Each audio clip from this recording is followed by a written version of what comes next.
Bismillahirrahmanirrahim. We start in the name of God, the most beneficent, the most merciful. All praise is due to God, the Lord of the worlds, and may peace and blessings of God be upon his Prophet Muhammad and his family and companions. Students, faculty, and friends, and colleagues, I greet you all with the Islamic greeting of peace. Assalamu alaikum wa rahmatullahi wa barakatuh. Today is the first event in a series of events sponsored by the Muslim Student Union at UCI. The Muslim Student Union is a religious student organization which aims to provide a comfortable space where students develop into confident, spiritual, moral, and high-achieving leaders who in turn are a positive influence and example for their surrounding communities. This week, titled Palestine Liberation Week, Getting to the Roots of the Occupation, aims to educate and raise awareness on campus about the plight of the Palestinian people who have been living under illegal occupation for almost 64 years, with the hope that this knowledge will turn into action. Our annual week has unfortunately often been misconstrued to be one that harbors anti-Semitism.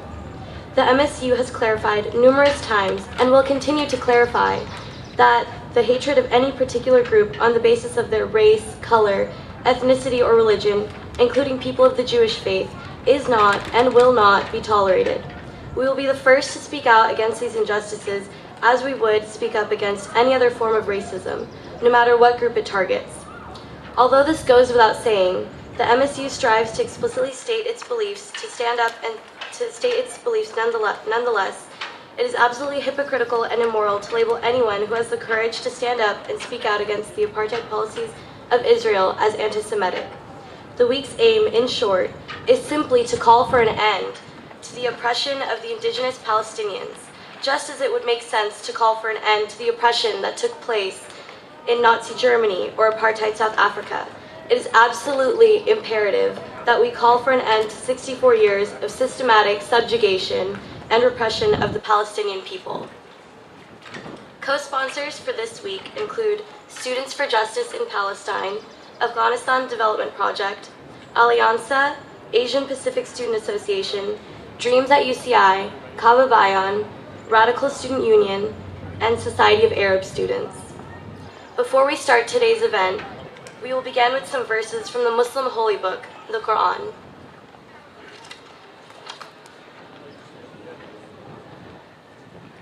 Assalamu alaikum.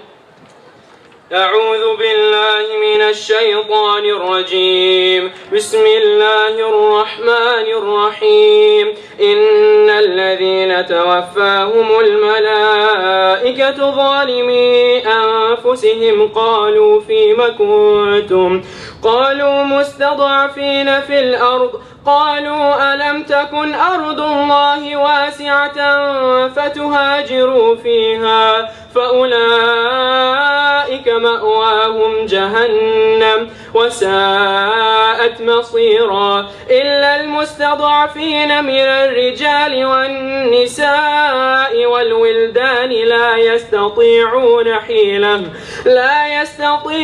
حيلة ولا يهتدون سبيلا فأولئك عسى الله أن يعفو عنهم وكان الله عفوا غفورا ومن يهاجر في سبيل الله يجد في الأرض مراغما كثيرا وسعة ومن يخرج من بيته مهاجرا إلى الله ورسوله ثم يدركه الموت فقد وقع أجره على الله وكان الله غفورا رحيما. I start and begin in the name of Allah, the most gracious, the most merciful. Surely as for those whom the angels came to cause to die, they are unjust to their souls. They shall say, in what state were you? They shall say, we were weak in the earth. They shall say, was not Allah's earth spacious, so that you should have migrated therein? So these it is whose abode is hell, and it is an evil resort. Except for the weak among the men and children who have no power and means, nor can they find a way to escape. So these, it may be, Allah will pardon them, and Allah is pardoning and forgiving. And whoever flees in Allah's way, He will find in the earth many a place of refuge and abundant resources, and whoever goes forth from his house flying to Allah and his apostle, and then death overtakes him, his reward is indeed with Allah, and Allah is all forgiving and merciful. Thank you.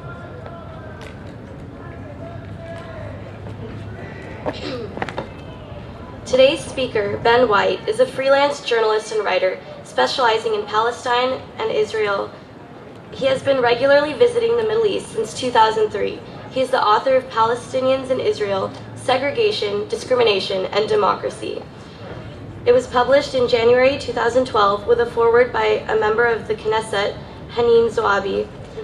Ben's first book, Israeli Apartheid, A Beginner's Guide, received praise from Desmond Tutu, Noor Masalha, and Gadda Karmi. Ben also writes on the broader Middle East, the war on terror, and Christian-Muslim relations.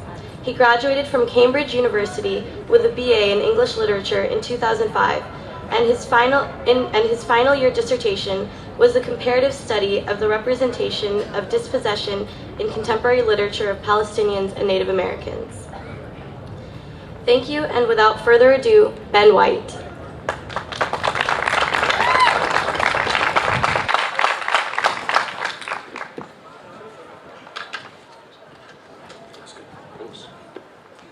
Can everyone hear me okay? Yeah? Higher? Speak louder? Okay, that's good. Thanks very much for the invitation, for the introduction. And it's great to be back, a second time visit at UC Irvine and in Southern California. And just as a way of making sure that people also turn up for the lecture this evening, just to make it clear, when I talk at 8 o'clock tonight, I'm going to be focusing specifically on some of the ways in which Palestinian citizens of Israel are discriminated against within the pre-67 borders. So what I'm going to try and do now, with the time here at the flagpoles, is talk a bit about the concept of Israeli apartheid, why that frame of reference, or why that analysis of Israeli policies is used and has become more common as well as a way of talking about what's going on there, and give a few examples of it. And then obviously there's also going to be a time for questions as well, which is normally the more interesting part anyway. And I'll also be mentioning something about what maybe we can be doing about challenging Israel's apartheid system too. I'd also like to say that I'm very happy about the weather, because in this one talk I'm probably going to get more sunshine than I'll get in the rest of England for the summer. Okay, so for many people, to even talk about Israel in terms of apartheid is deemed to be a controversial or offensive thing to say, okay, to use the term apartheid. And I'm going to explain why I think it's valid. But I also want to kind of begin by pointing out what people are not saying, or at least what I'm not saying, when talking about Israeli apartheid. So the first thing that I'm not saying, or people are not saying, is that what happened in South Africa historically and what is happening today in Palestine, Israel, are exactly the same. That sometimes is the kind of response that you get when talking about Israeli apartheid. Someone will come back and go and point out some of the differences between the apartheid regime in South Africa and what's happening in Palestine, Israel. Well, that's an interesting discussion in and of itself, but it doesn't make it invalid to talk about Israeli apartheid just because there are differences with what happened in South Africa, and I'll explain why it doesn't make it invalid. But just to be clear, when we're talking about Israeli apartheid, no one is saying that what happened in South Africa and what happens in Palestine is exactly the same. There are interesting differences and similarities. The second thing that nobody, or again, which I'm not saying, I don't want to speak for everyone, but what people are not saying when they're talking about Israeli apartheid is referring exclusively to the state of affairs in Israel's pre-67 borders. Okay, this is it's an interesting topic to work, and I'll try and break it down in a way that points out the differences in terms of the rights that Palestinians have or are denied according to the area in which they live. But certainly, if you hear someone talking about Israel and apartheid, they normally mean two things. Jimmy Carter, for example, when he wrote his book, that was of course got a lot of publicity because Jimmy Carter used the A word, Jimmy Carter was very clear in saying that he was only talking about the Israeli regime in the occupied territories. Okay, he was only talking about Israeli policies, particularly in the West Bank, occupied by Israel's military since 1967. So when Jimmy Carter used the term apartheid, and when some other people talk about apartheid, they're limiting their frame of reference to what is happening in the West Bank and Gaza Strip, West Bank also including occupied East Jerusalem. But that's actually not how I'm using the term apartheid. And increasingly, people are talking about apartheid in Israel as a way of looking at what is taking place today in Palestine, Israel, as one single territorial unit. In other words, considering Israel's pre-67 territory and the occupied territories as a kind of de facto single state, on the basis that it is Israel which controls that whole area and has done since 1967. And apartheid is suggested as a way of understanding how Israel segregates space, how Israeli policies for exploitation of natural resources, for the control of land, how that breaks down in different ways, affecting Palestinians both who are under military occupation without Israeli citizenship, but also for the Palestinians with Israeli citizenship. Again, that being something I'll expand on later tonight, but I'll touch upon it a bit later in a moment too. So sorry just to take a few minutes explaining what we're not talking about, but hopefully that will preempt maybe some questions or clarify some doubts for people. So just to summarize, number one, we're not saying that what happened in South Africa and is happening in Palestine is exactly the same. And number two, when I use the framework of apartheid, I'm looking at it as a way of understanding Israeli policies as they affect Palestinians both inside the pre-67 lines with Israeli citizenship and also those under military occupation in the West Bank and Gaza Strip. Also, apartheid is not just bad stuff. Okay, some pro-Israel groups try and come back with the apartheid charge by pointing to other incidents or phenomenon of discrimination and human rights abuses in other countries and saying, oh, well, this is apartheid and this is apartheid. Well, the whole point of using apartheid is because there is a grounding for it in international law. Just to give you the 4 reference points that people use, you've got the 1965 International Convention on the Elimination of Racial Discrimination, you've got the 1973 Convention on the Suppression and Punishment of Apartheid. It was included as an additional protocol to the Geneva Conventions in '77. And the crime of apartheid is also mentioned in the statutes of the International Criminal Court as well, like most recently. Okay, so there is a kind of legal framework that you can take and apply to a particular situation to say whether this is apartheid. Is it systemic structural racial discrimination based on dividing one group from another? Is it about policies to ensure that one group dominates at the expense of another group? I also just wanted to mention something that's really, I encourage you to look this up on the internet when you get back home, whatever. The UN's body that monitors countries' compliance with the Convention on the Elimination of Racial Discrimination, CERD or CURD, the committee that monitors that takes each country every year, I mean not each country every year, kind of a cycle process, every few years every country gets a review. And just recently they reviewed Israel and Israel's compliance with that convention. And I really recommend that you look up the UN's committee's findings on Israel's policies. Because the UN's findings were pretty damning. The committee's findings were pretty damning. And they actually used the term apartheid in this kind of analysis of Israeli policies.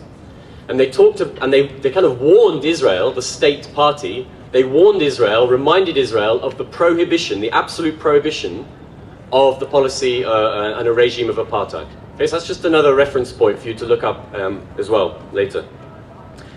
I'm going to give some examples now for what we're talking about when we talk about Israeli apartheid. I've been very impressed by the installations that are around this area here, and if you haven't had a look at them yet, go ahead and take a look and read what's there and see what's going on. They're giving some examples of the kinds of routine injustices that the Palestinians experience day after day. As a way of giving examples about what Israeli apartheid means in practice, I'm going to break it down into geographical area because it's a useful way of doing it. But remember that in all of these cases, Israel is the controlling power. Israel is the de facto government, if you will, of these areas. So, of course, you have Palestinians who've got Israeli citizenship. They're 20% of Israel's population, and they're sometimes referred to as, or often referred to, in the mainstream at least, as so-called Israeli Arabs or Arab Israelis. And those are the Palestinians who were left behind, who managed to stay inside what became Israel, when most of the Palestinians were ethnically cleansed in 1948 in the Nakba, the catastrophe. But some of the Palestinians managed to stay behind and became Israeli citizens. But just because they have citizenship inside Israel doesn't mean that they're not subject to policies that most of us would recognize as constituting gross discrimination. So just to give you a few examples, there are a number of Palestinian citizens in Israel, tens of thousands, who can't return to their properties or homes, even within the state as citizens, on the basis that they're Palestinians and had their property confiscated by the absentee property law. One family that I know, for example, in Nazareth, who are a Christian Palestinian family as it happens, the grandmother of that family lived through the Nakba, lived through the ethnic cleansing of 1948 when Israel was established.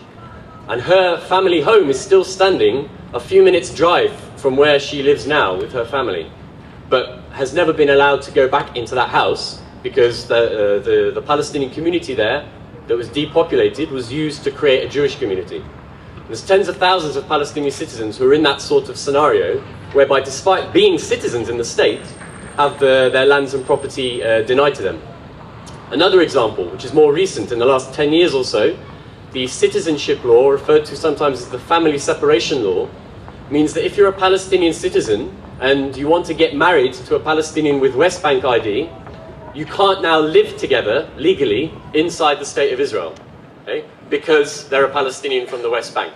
That's the only reason that is allowed. And in fact, when some Israeli human rights groups appealed that law to the Israeli High Court of Justice, which again, disingenuously, some pro-Israel supporters try and paint as this kind of paragon of liberal virtue or whatever, the High Court of Justice affirmed the validity of that separation, of a husband and wife being separated on the basis that one of them is a Palestinian from the West Bank or Gaza. And the reason why they said it was okay to do as a policy was because they said they wanted to avoid, quote-unquote, national suicide. Now, the language of wanting to avoid national suicide on the basis of the ethnicity of a person who might come and live in the state is exactly the sort of rhetoric you did see employed by the apartheid regime in South Africa, who talked about the idea of black South Africans having equality as equating to national suicide for white South Africans. That's just an interesting parallel there. Another example, many Israeli communities, small communities in rural areas, you can only live in them if you're accepted by a so-called admissions committee, who vet potential residents on criteria that includes social suitability.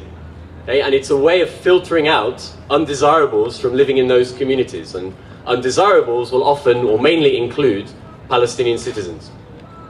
So those are just a few examples. And remember, that's just talking about Palestinians with Israeli citizenship. Apparently, the Israeli Arabs who Israel tells us, who Netanyahu always says when he speaks to Congress or at AIPAC or whatever, he says, there are only some Arabs who are free and have all their rights and they're citizens of Israel. That's what he tells people. I'll give you some more examples from East Jerusalem this time. East Jerusalem occupied by Israel since 1967, where Israel has planted settlers in defiance of international law. Many mayors of Jerusalem, Jewish mayors of Jerusalem, have openly talked about how there is a desired ratio of Jews and non-Jews, i.e. Jews and Palestinians for the city. Okay, imagine if the mayor of your city talked in that sort of language about an ethnic or religious minority, said, okay, actually, we only want that particular minority to not go up past this certain percentage. Okay, it's open racism, but that's the sort of policy that is not confined to some kind of extreme minority party, but is accepted mainstream ideology. Ehud Olmert, for example, when he was mayor of Jerusalem, said something very clearly and explicitly like that. You can find it in the Jerusalem Post. He said it's a problem when the number of non-Jews, Palestinians, when their number is rising faster than the number of Jews in Jerusalem. Okay? Openly explicit racist discourse, which then shapes policies to do with denial of permits for building, okay? Or to do with the zoning of land, for what purpose the land is meant to be for. You'll see East Jerusalem in the news a lot as well, because of the radical religious settlers who go and live in Palestinian houses after the family has been evicted. The settlers will turn around, or the Israeli municipality of Jerusalem will turn around and say, well, what's the problem here? You know, it's just a legal matter. They went to the courts, they proved that they originally owned this house or land from before 48, from before 67, so they're just reclaiming what is theirs. But even if you assume that was correct, I'd like to see the Jerusalem municipality allowing Palestinians back to claim their houses from which they were ethnically cleansed in so-called Western Jerusalem in 48. It's not going to happen, okay? Apparently it is selective, the extent to which you can go back in time. Budget discrimination in East Jerusalem, of course, more recently as well, the separation wall, of which, you know, there's a kind of symbolic section up here that winds through neighborhoods in East Jerusalem, not separating Jewish Israelis or Israelis from Palestinians, but separating Palestinians from other Palestinians. Okay, the apartheid wall goes straight down the middle of some streets. Journeys that might have taken you like 2 seconds to go from one side of the road to the other will now take hours to make sure you kind of go around the wall. Those are just some aspects of life in Jerusalem, where also, just as a final example, there is one refugee camp in Jerusalem called Shu'afat camp, which is now had a special checkpoint built for it by the Israeli occupation authorities to control who enters and comes out of East Jerusalem. Sorry, just examples, there's so many, ones keep coming to me.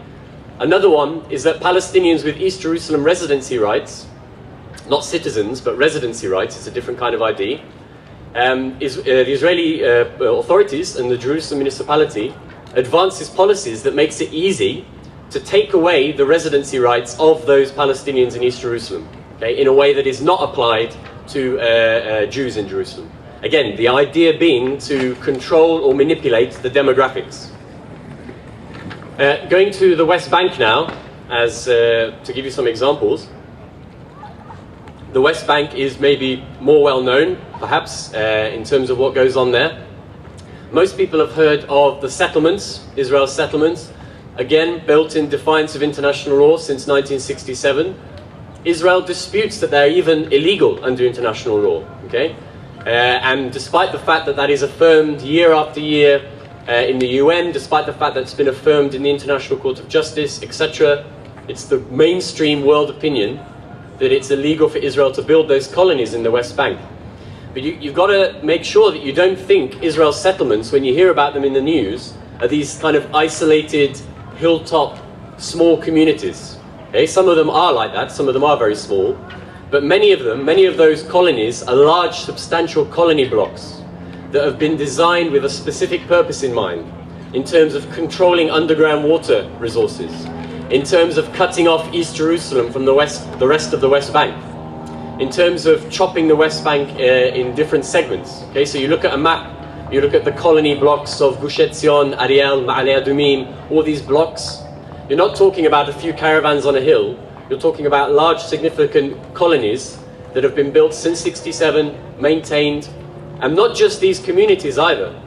They're part of a wider regime that includes roads that the Israeli Authority controls, areas that the Israeli military reserves for training purposes in. Okay, remember, this is occupied land, and they'll tell Palestinian farmers that you can't enter that area because we're training in this area. Home demolitions. Palestinians' homes are demolished in the West Bank for quote-unquote not having a permit to build. Maybe that sounds reasonable enough. Maybe I couldn't arrive in California and build a house without having the necessary permission. That's true. But look how Israel manipulates the bureaucracy and the laws to achieve its apartheid goals. It makes it almost impossible for the Palestinian family to get that permit in the first place. Okay? A UN survey a couple of years ago reviewed the past few years and found that well over 90% of all applications for a building permit were denied. So in other words, it's impossible for you to legally build under the apartheid occupation. If you build anyway, because you feel like you don't have a choice, and remember, we're not talking about huge mansions here. A friend of mine who has outstanding demolition orders on his property, what the Israeli soldiers have put demolition orders on are a shelter for a chicken coop. They've put a demolition order on an underground water container. They put a demolition order on the corrugated iron roof, just the roof of another structure. So we're not talking about big structures, but they haven't got the permission to build on their own land. And if they haven't demolished it themselves, then the Israeli army comes to demolish it for them. So side by side, you have a Palestinian community without citizenship, without Israeli citizenship, who are subject to military law, who Israeli soldiers can take in the middle of the night from their beds, as they do, including with children, and can put in prison without a trial in front of a military judge. Those same people can't legally build under this regime. And alongside them are Israeli citizens who come and go as they please across the so-called Green Line, who live in settlements where building continues as it would do normally in a regular city, so to speak. So those are just some aspects of what it looks like in the West Bank too. And of course there's also the Gaza Strip, whom I'm sure everybody's heard of, maybe potentially more than all of the other places. And that might be because Israel's apartheid regime is at its most brutal in Gaza, where Palestinians can be massacred with impunity, as we've seen all too many times. Where the residents, the Palestinians in Gaza, again, who aren't Israeli citizens, who are still controlled by and subjected to measures by Israel's army, live in what cannot at all be described as normal conditions. I don't know how many people here use Twitter, but if you do, and you'd like a laugh, although it's a bit of a bitter laugh, follow the IDF spokesperson on Twitter, because it's consistently hilarious, although unintentionally. The IDF spokesperson will regularly tweet the amount of goods that the Israeli occupation has kindly allowed into Gaza. Okay, so this week we allowed in X thousand tons of produce into Gaza. If you ask the IDF spokesperson, as I have done, how many exports were allowed out of Gaza, you might not get a reply. And that's because the answer is practically zero. Okay, so for a population of 1.7 million people, the exports that Israel allows out of the Gaza Strip to its natural market, which historically has been Israel and of course the West Bank, the exports are almost none. Okay, now what's the security, so-called security rationale, for not allowing a furniture maker in Rafah to send his chair to Ramallah? Okay, it could even replace the nice big blue chair that Abbas had put there. So what's the security justification for that? There's none. The policy when it comes to Gaza is collective punishment, quite clearly. I mean, many Israeli leaders, military officials have been explicit on that front. The policy is to collectively punish 1.7 million people from a political point of view. So if you think about it, I've just touched upon some examples of how Palestinians are subjected to discrimination and oppression in different areas. Maybe they're citizens of Israel in the pre-67 area. Maybe they're residents in East Jerusalem. Maybe they are in the West Bank under military rule. Maybe they're in the Gaza Strip. There's, of course, another group of Palestinians who actually constitute about half of all the Palestinians, who I haven't mentioned yet, which are the Palestinian refugees. And they don't live, or some of them do, in the West Bank and Gaza, but those outside don't live directly under Israel's military rule or as citizens, as second-class citizens, because they were expelled in the kind of founding acts, as it were, of Israeli apartheid in 48 and also in the 67 too, in mass waves of mass ethnic cleansing that removed, in the pre-67 area, around 90% of all the Palestinians who would have been inside what then became Israel. Okay, so of course, from their point of view, Israeli apartheid actually means exclusion from their homeland. That's one angle, reason why some South Africans, when they have visited Palestine and Israel in contemporary times, have talked about it being worse than it was for them under South African apartheid, because of the way in which it means direct exclusion, removal from your homeland. Whereas in the case of South Africa, there was a different sort of relationship going on, more based on economic exploitation, although there were, of course, expulsions from particular locations to another. So that's an overview of what Israeli apartheid, of what Israeli policies have meant for Palestinians for over 60 years. I've pretty much literally no idea how long I've been talking for, so I'm going to move on to a section that's kind of towards the end of my remarks, before there's time for questions, which is a suggestion, or some suggestions, for what we can do about this here, or in the UK where I'm from. There are a lot of different things, a lot of different ways that people can respond to the Palestinian catastrophe, the ongoing Palestinian catastrophe. And one of those ways is through answering the call that came from Palestinian civil society for people around the world to embrace what is referred to as boycott, divestment and sanctions, oftenly referred to in kind of summary as BDS. Now what does that mean? Well, a way of thinking about it is thinking about it as a time-honored, non-violent strategy of civil society to resist a particular injustice. Boycott. I mean, most people have probably boycotted a particular company or a product at some point in their lives for one reason or another.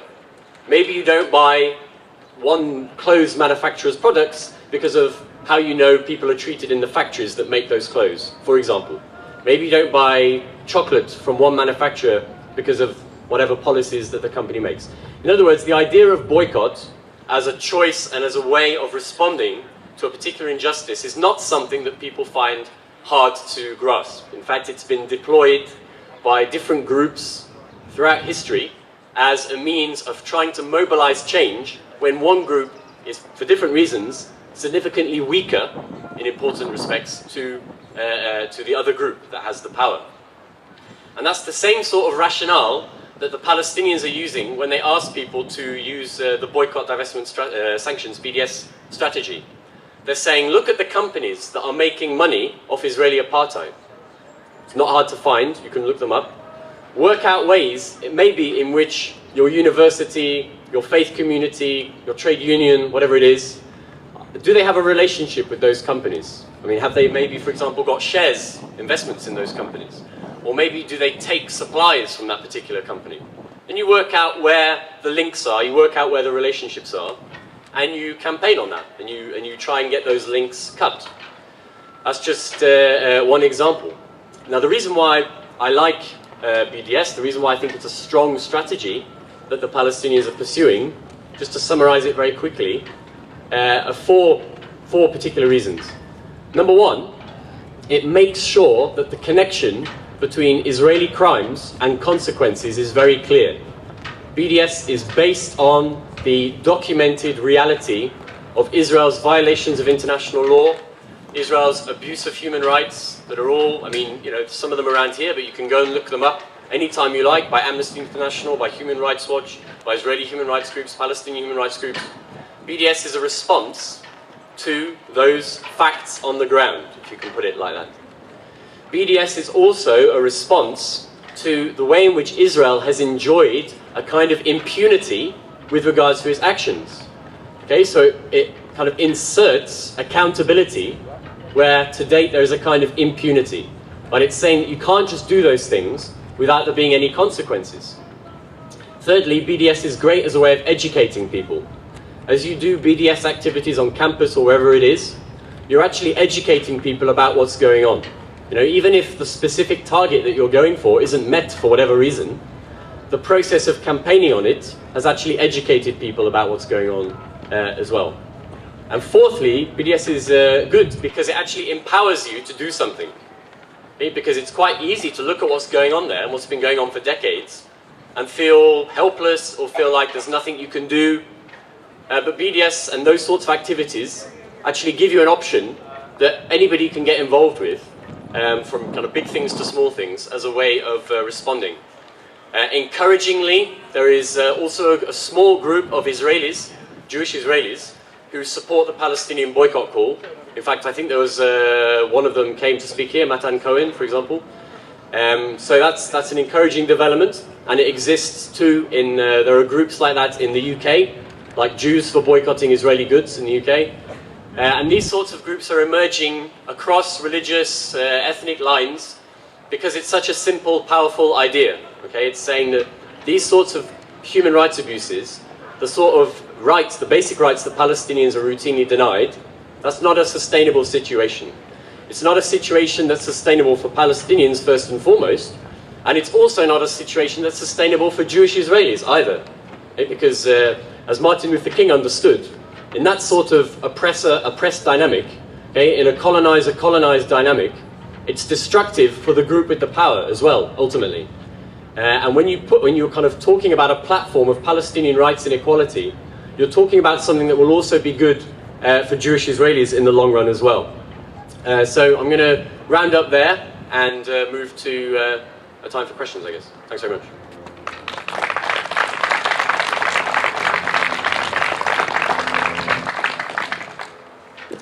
Thank you. We now have time for a question and answer portion. Please keep your questions concise, relevant to the speaker's topic, and respectful of the speaker. You can come up to the mic on this side to ask the question. Once you've asked your question, please go back to your seat. Your question will not be answered until you sit down. I guess that's to prevent follow-up questions. Okay. My name is Gary Faust. I'm a teacher here part-time. Last time you came here and spoke in 2010, a lady in the audience asked you a question about a Jewish settler family that had been wiped out by terrorists. And you kind of brushed it off and dismissed them as illegal settlers. And the lady came back and said that they were Jewish human beings. And then you came back and said, well, they were still Jewish human being illegal settlers. So you kind of dismissed that. Since then, something else has happened in the West Bank. An entire family called the Fogel family in a settlement, Itamar, was massacred and slaughtered in their own homes while they slept. A man, his wife, a child of about 11, a child of about 2, and a baby sleeping in its crib had their throats slashed. And people in the West Bank and Gaza, what did they do? They passed out candy in celebration. Okay, so why don't you talk about those things? You're telling one side of the story, all right? That's my question. I'm going to take some flexibility on the wait till you sit down approach, otherwise I might be here for a while. Well, the difference between people like me who talk about Palestinian human rights and equality and people who justify Israel's apartheid policies is that my objection to the killing of innocents is not selective, and that I object to the killing of civilians, whether they're Jewish or Palestinian. And that's the key difference, really, because I object to the incident that you described as being a horrendous crime, as much as I object to when bombs fall on apartment blocks in Gaza or on shops in Gaza, and little Palestinian children meet the same sort of horrific fate, except at the hand of advanced weaponry that's developed in places like Technion, for example, I believe an institution that might have or might be encouraged to have ties with UC Irvine. So that's the kind of difference between people who support Palestinian human rights. I support human rights full stop, and that means I condemn the murder of innocents, whoever they be.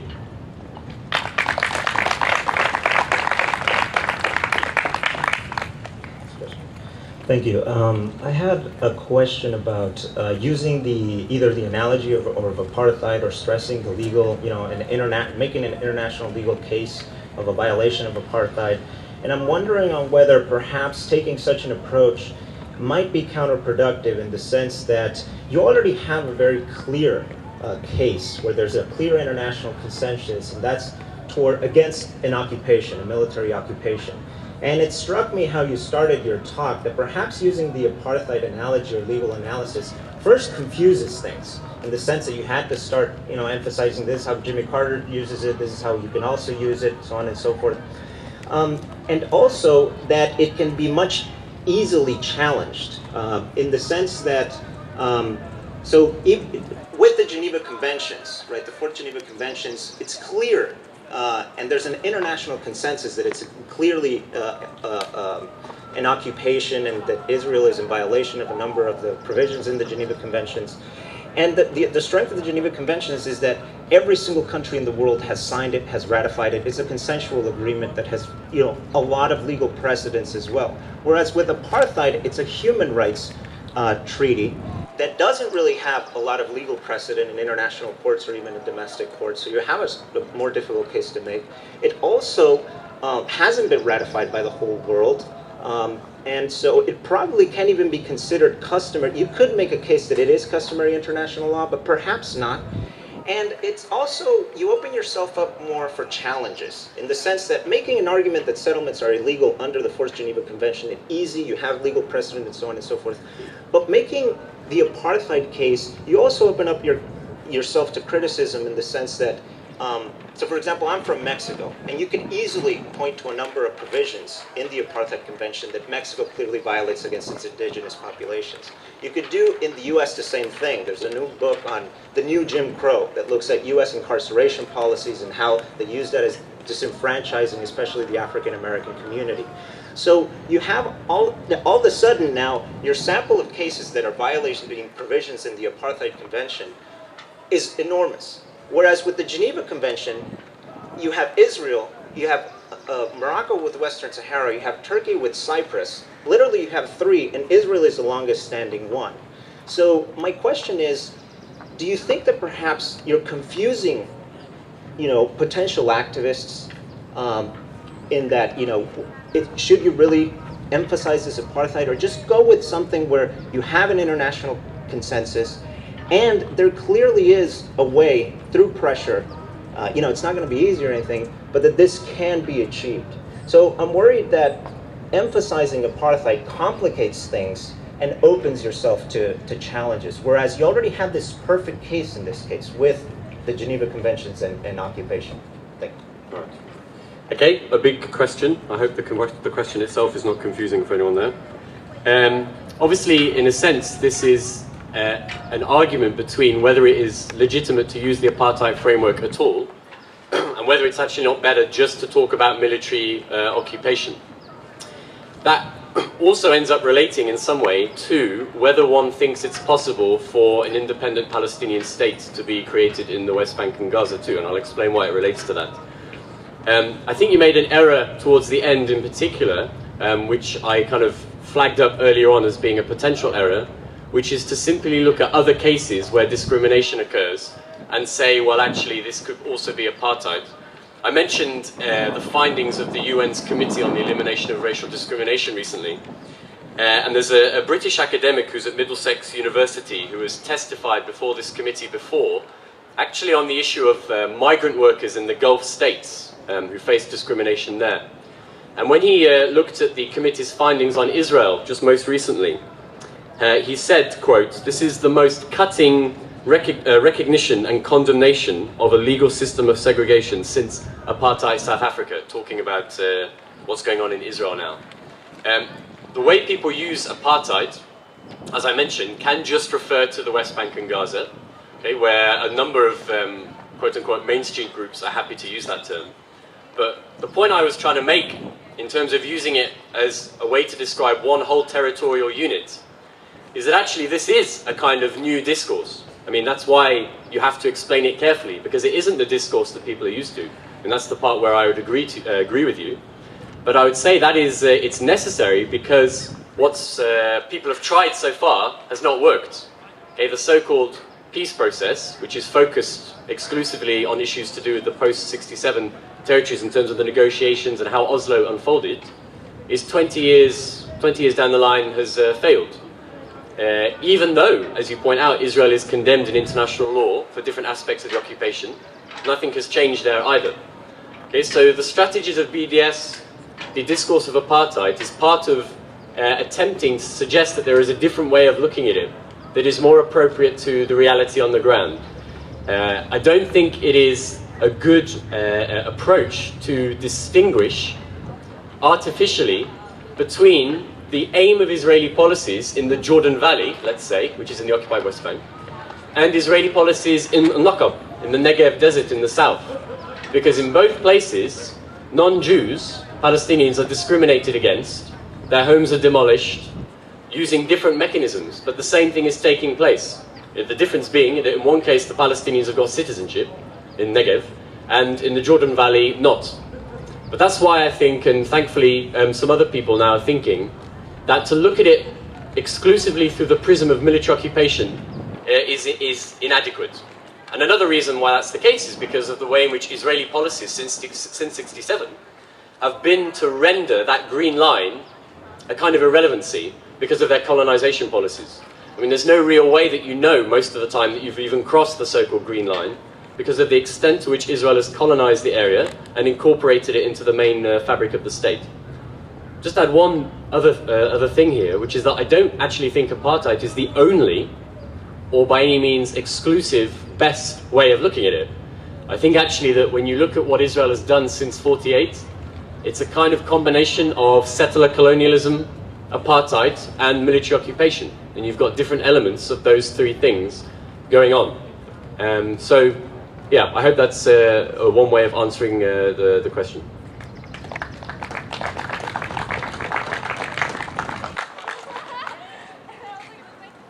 I actually had a question about BDS. I know some pro-Palestinians actually don't support BDS.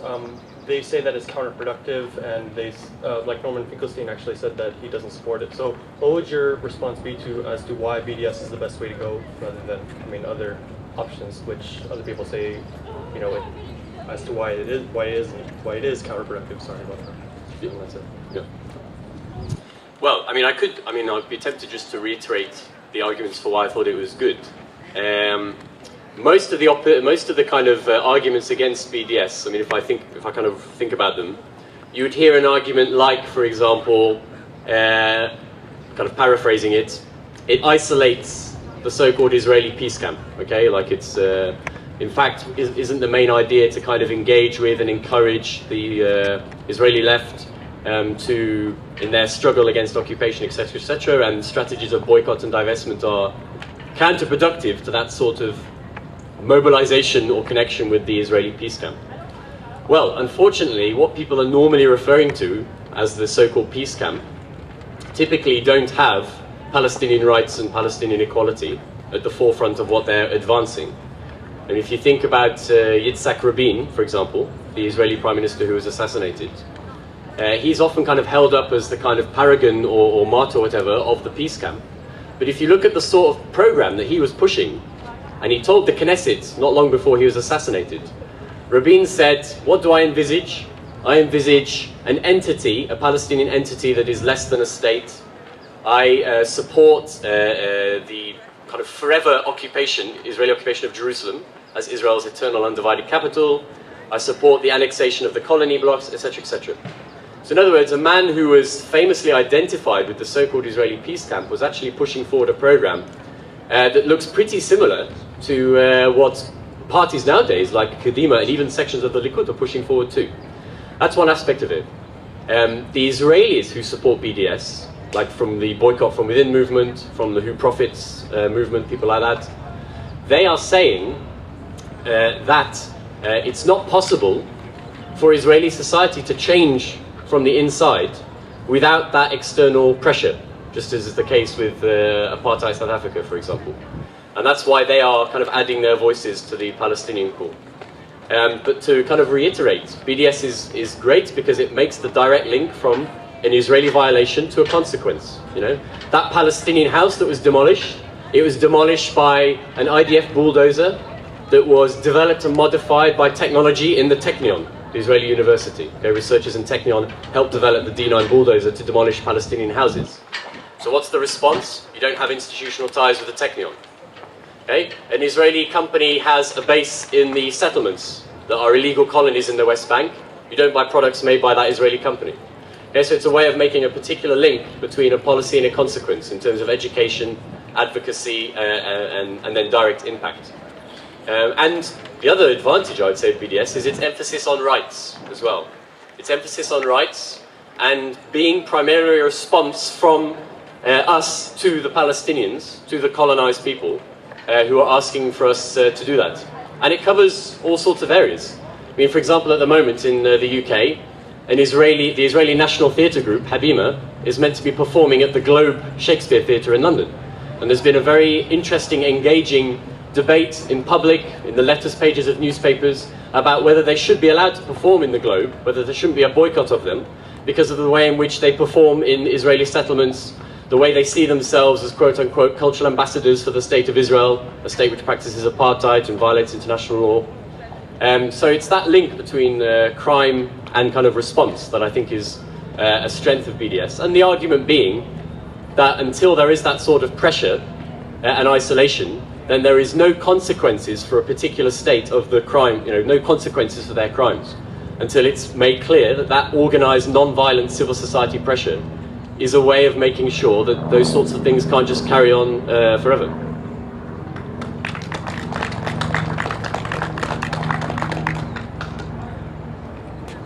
Good afternoon. I'm curious, I haven't been on a college campus in a while, you can tell by the gray hair, and this is a great forum. I appreciate you coming out today. As a journalist, I'm wondering, just as I'm listening to the conversation here and the question and answer, you got a lot of really bright, smart people, and you got to be smart to go to UCI, so I mean, there's no question about that. As a journalist, do you feel that it's more effective to present the way, today it sounds like it's kind of been one-sided. Do you think that you might have a more effective way in communicating your message if you presented the fact that there's kind of extreme factions on both sides? How do you as a journalist reconcile that? Okay, well, what I'm trying to do is present the reality that's taking place on the ground, and there's two phrases that you use there, one-sided and extreme factions on both sides, which I'll just address individually. To talk about my presentation as one-sided, I would say reflects the fact that apartheid, colonization and occupation is one-sided, in the sense that you have one power, Israel, which has highly developed military, powerful friends in terms of international allies. There aren't Palestinian soldiers preventing an Israeli in Tel Aviv going to Netanya, for example. There isn't a Palestinian wall going through Haifa. There aren't Palestinians kicking Israelis out of their homes in order to create illegal settlements, and you could continue obviously that onwards. So in other words, the reality itself is one-sided in terms of the power dynamic. And obviously in a small presentation as well, you can only hit on particular aspects. But what I'm trying to do is present a way of looking at it that I think is most reflective of the power reality, of the situation on the ground, most reflective of the root causes too.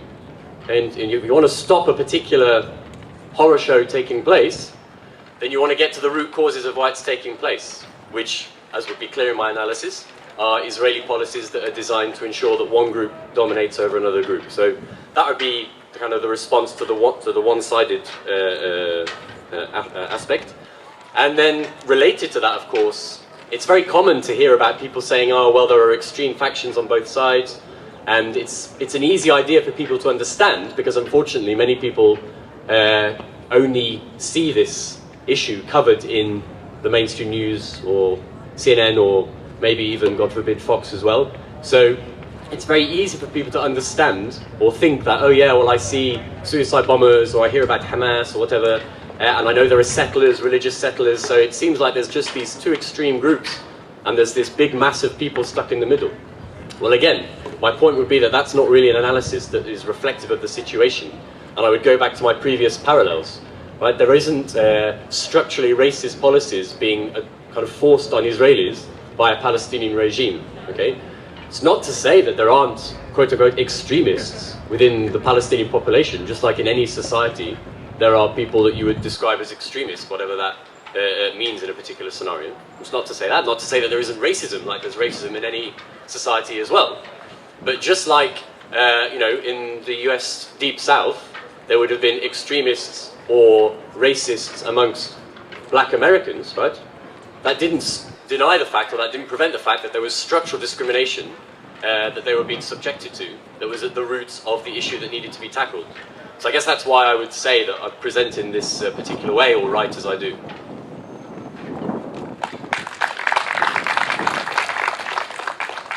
Thank you. Unfortunately, that's all the time we have for questions today. If you would like, we have another event tonight that we would like you to join us. It's at 8 p.m. in Crystal Cove Auditorium with Ben White. and it's called Shattering Israel's Image of Democracy. So if you didn't get a chance to ask your question right now, or you're more interested in what Ben has to say, please come out tonight. Thank you.